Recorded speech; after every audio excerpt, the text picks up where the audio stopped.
Assalamualaikum warahmatullahi wabarakatuh. Assalamualaikum warahmatullahi sallallahu alaihi wasallam Muhammadin wa ala alihi wa ashabihi ahli sidqi wal wafa. Allahumma salli wa sallim wa karrim wa syarrif wa azim ala sayyidina wa lana Muhammad salatan takunu likulli usrin yusra wa likulli hammin faraja wa likulli da'in dawa'a wa likulli saqamin shifaa'a wa ala alihi wa sahbihi wa barik wa sallim la hawla wa la quwwata illa billah amma ba'd. Qala al-muallif rahimahullah ta'ala wa nafa'ana bihi wa bi'ulumi fid darain amin ya rabbal alamin. Bismillahirrahmanirrahim. Wa qala sallallahu alaihi wasallam thalathatun harramallahu tabaraka wa ta'ala alaihimul jannah mudminul khamri wal 'aquli walidayhi wad dayyuth ala dhukirul khumsa fi ahli. وورد أن البر الوالدين أفضل من الحج والعمر والجهاد في سبيل الله وأن العاق لوالديه لا ينظر إلى يوم القيامة وأنه لا يرى رائحة الجنة إلى آخر ما قال رضي الله عنه. Minggu yang lalu kita sedikit membahas tentang 3 dosa besar yang pelakunya kata Nabi Muhammad sallallahu alaihi wasallam diharamkan oleh Allah Subhanahu wa taala menjadi penghuni surga Allah Subhanahu wa taala. Padahal sebagaimana 2 minggu yang kita sama-sama bahas, padahal kata Nabi syafaati li ahlil kabair min ummati. Sebesar apapun dosa umatku, selagi dia meninggal dalam keadaan Islam, beriman kepada Allah Subhanahu wa taala, tidak mensekutukan Allah Subhanahu wa taala, maka kelak di yaumil qiyamah pasti dia akan mendapatkan syafaat Nabi Muhammad sallallahu alaihi wasallam. Dan minggu kemarin kita bersama-sama membahas dosa 3 ini termasuk dosa besar yang mengkhawatirkan bagi pelakunya apabila dia tidak bersegera untuk bertobat kepada Allah, kembali kepada Allah Subhanahu wa taala, dikhawatirkan meninggal dalam keadaan imannya diambil oleh Allah Subhanahu wa taala. Sebagaimana Sayyidina Uthman kemarin mengatakan, tidak bisa berkumpul dalam satu hati iman dan peminum khamr. Dan juga Sayyiduna Abdullah bin Mas'ud, salah satu sahabat Nabi Muhammad, mengatakan apabila ada seseorang peminum khamr belum bertobat kepada Allah, kemudian ia meninggal, beliau berjanji kalau jenazahnya setelah dikuburkan dan digali kembali berpaling dari arah kiblat, maka bunuhlah aku, kata Sayyidina Abdullah bin Abbas. Inilah 3 dosa ini, diantaranya minum khamr, sangat mengkhawatirkan bagi pelakunya apabila dia tidak bersegera untuk bertobat kepada Allah Subhanahu wa taala. Dikhawatirkan mati dengan tanpa membawa iman. Na'udzubillah tsumma na'udzubillah. Sedangkan yang kedua, di antara dosa yang besar yang akan diharamkan oleh Allah Subhanahu wa taala pelakunya menjadi penghuni surga Allah Subhanahu wa taala, yaitu aqul liwalidayhi, durhaka terhadap kedua orang tua. Nabi tidak diberi izin oleh Allah Subhanahu wa taala untuk memberikan syafaat bagi orang-orang yang meninggal dengan membawa durhaka terhadap kedua orang tuanya atau salah satu dari kedua orang tuanya. Nabi pernah mengatakan, ana bariun mimman la tuaddi haqqa walidai. Kata Nabi Muhammad, aku terbebas, aku tidak diizinkan oleh Allah Subhanahu wa taala untuk memberikan syafaat kepada anak yang durhaka terhadap kedua orang tua. Padahal harapan kita satu-satunya ketika kita meninggal dalam Islam ketika kita meninggal dalam beriman kepada Allah, dalam keadaan beriman kepada Allah dan tidak mensekutukan Allah Subhanahu wa taala, yaitu syafaat Nabi Muhammad sallallahu alaihi wasallam. Kalau Nabi tidak diizinkan oleh Allah, bagi anak yang durhaka terhadap orang tuanya untuk memberikan syafaat, lalu kepada siapa lagi kita akan minta pertolongan kelak yaumil qiyamah? Na'udzubillah tsumma na'udzubillah. Makanya Nabi pernah bersabda, takhallaqu bi akhlaqillah. Kata Nabi Muhammad, berakhlaklah kalian sebagaimana akhlak Allah Subhanahu wa taala. Di antara akhlak Allah Subhanahu wa taala yaitu kita diperintahkan oleh Allah Subhanahu wa taala untuk berterima kasih terhadap Nabi Muhammad. Kenapa kita harus berterima kasih terhadap Nabi Muhammad? Sebab tidaklah kenikmatan-kenikmatan yang dianugerahkan oleh Allah Subhanahu wa taala kepada diri kita kecuali berkat Nabi Muhammad sallallahu alaihi wasallam.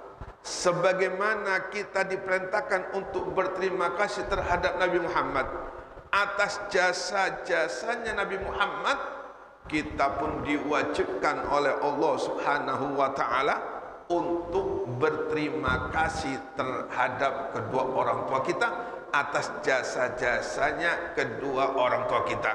Kita wujud di muka bumi ini tidak lain tidak bukan berkat kedua orang tua kita. Memang Allah Subhanahu wa taala yang menciptakan, namun wasilahnya yaitu kedua orang tua kita.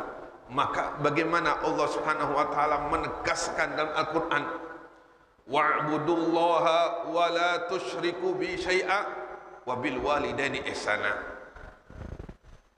Perintah untuk menyembah Allah, Allah sejajarkan dengan perintah untuk berbakti terhadap kedua orang tua kita. Kata Allah, sembahlah Allah wa la tusyriku bi syai'a. Janganlah engkau sesekali mensekutukan Allah. Wa bil walidaini ihsana. Dan terhadap kedua orang tua kita diwajibkan untuk berbakti kepadanya. Dalam ayat lain Allah katakan, wa qadha rabbuka alla ta'budu illa iyyahu wa bil walidaini ihsana. Setelah Allah Subhanahu wa taala mewajibkan kita tidak boleh kita menyembah terkecuali hanya kepada Allah Subhanahu wa taala, lalu Allah wajibkan kita untuk berbakti terhadap kedua orang tua. Dalam ayat lain Allah katakan, anishkurli wali walidai. Dalam ayat ini jelas sekali ada dua perintah dari Allah Subhanahu wa taala. Perintah yang pertama, kita dianjurkan, diwajibkan oleh Allah Subhanahu wa taala untuk berterima kasih kepada Allah. Kenapa kita berterima kasih kepada Allah? Sebab tidaklah nikmat-nikmat yang kita rasakan itu semuanya dari Allah Subhanahu wa taala. Wa ma bikum min ni'matin fa minallah. Tidak ada satu pun nikmat-nikmat yang kita rasakan saat ini terkecuali semuanya dari Allah Subhanahu wa taala. Setelah Allah perintahkan kita wajib untuk berterima kasih kepada Allah, kemudian kita diperintahkan secara wajib oleh Allah Subhanahu wa taala untuk berterima kasih kepada kedua orang tua kita. Kenapa? Karena kedua orang tua kita adalah wasilah kita yang menjadikan penyebab kita ini diwujudkan oleh Allah Subhanahu wa taala. Maka tidak ada satupun orang-orang yang dimuliakan oleh Allah, baik dari zaman nabi-nabi terdahulu ataupun dari zaman umatnya Nabi Muhammad, terkecuali mereka orang-orang yang berbakti terhadap kedua orang tua. Bagaimana Nabi Musa? Nabi Musa pernah bertanya kepada Allah Subhanahu wa taala. Kepada Allah kata Nabi Musa, wahai Tuhanku, siapakah temanku di surga? Oleh Allah ditunjukkan temannya Nabi Musa di surga adalah seorang yang beliau ini luar biasa berbakti terhadap kedua orang tua. Bagaimana Nabi Sulaiman? Nabi Sulaiman ditunjukkan oleh Allah Subhanahu wa taala seorang pemuda yang sangat dimuliakan oleh Allah, yang sangat diistimewakan oleh Allah, berada di dasar lautan. Mereka tidak lain tidak bukan karena baktinya terhadap kedua orang tua.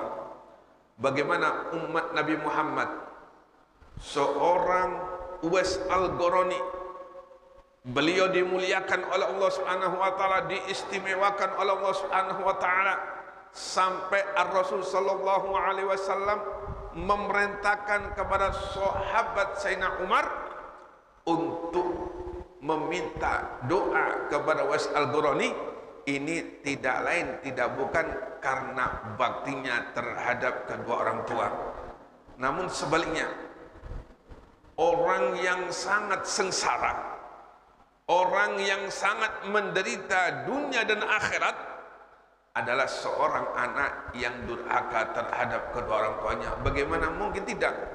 Nabi angkat tangan. Contoh yang sangat jelas sekali yang sering kita dengarkan, Alqamah. Bagaimana Nabi Muhammad SAW tidak bisa berbuat apapun ketika Alqamah tidak bisa mengucapkan dua kalimat syahadat, padahal Alqamah orang yang dekat dengan Nabi Muhammad. Alqamah seorang sahabat yang tidak pernah telat jamaah dengan Nabi Muhammad SAW di detik-detik kematiannya. Alqamah tidak mampu untuk mengucapkan dua kalimat syahadat, Nabi Muhammad tidak mampu buat apa-apa. Nabi Muhammad tidak bisa apa-apa. Yang bisa menolong Alqamah untuk kembali bisa mengucapkan dua kalimat syahadat yaitu kedua orang tuanya. Nabi Muhammad tidak bisa apa-apa. Inilah kedudukan orang tua kita di sisi Allah Subhanahu wa taala. Siapa yang pengen mulia dunia akhirat, maka jangan sia-siakan orang tua kita. Kewajiban kita berbakti terhadap kedua orang tua kita sampai roh kita diambil oleh Allah Subhanahu wa taala. Sebagaimana kita wajib beribadah kepada Allah sampai roh kita diambil oleh Allah, begitu pula kita diwajibkan berbakti terhadap kedua orang tua kita sampai roh kita diambil oleh Allah Subhanahu wa taala. Kemudian yang ketiga, dosa yang menjadi penyebab diharamkan oleh Allah Subhanahu wa taala pelakunya dari surga, yaitu dayuth. Apa dayuth? Yaitu membiarkan keluarganya terjerumus terhadap kemaksiatan.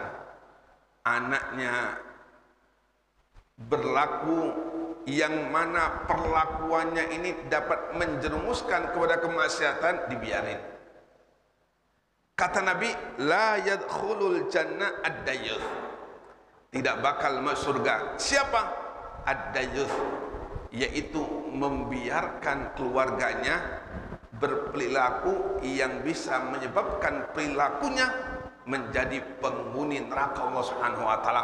Walaupun kita ahli ibadah, walaupun kita ahli zikir, ketika selesai dihisab kita oleh Allah dan kita akan menjadi penghuni surga Allah, maka tahuilah kita tidak bakal diizinkan Allah Subhanahu wa taala akan memasuki surga karena kita membiarkan keluarga kita melakukan satu perbuatan yang perbuatan tersebut menyebabkan dia menjadi penghuni neraka Allah Subhanahu wa taala. Qu anfusakum wa ahlikum nar. Jaga diri Anda dan seluruh keluarga Anda dari api neraka Allah Subhanahu wa taala. Mudah-mudahan Allah Subhanahu wa taala selalu memberikan hidayah inayah kepada kita semua sehingga kita selalu berjalan pada jalan yang diridhai oleh Allah Subhanahu wa taala dan mati dalam keadaan husnul khatimah, husnul khatimah, husnul khatimah. Amin ya rabbal alamin.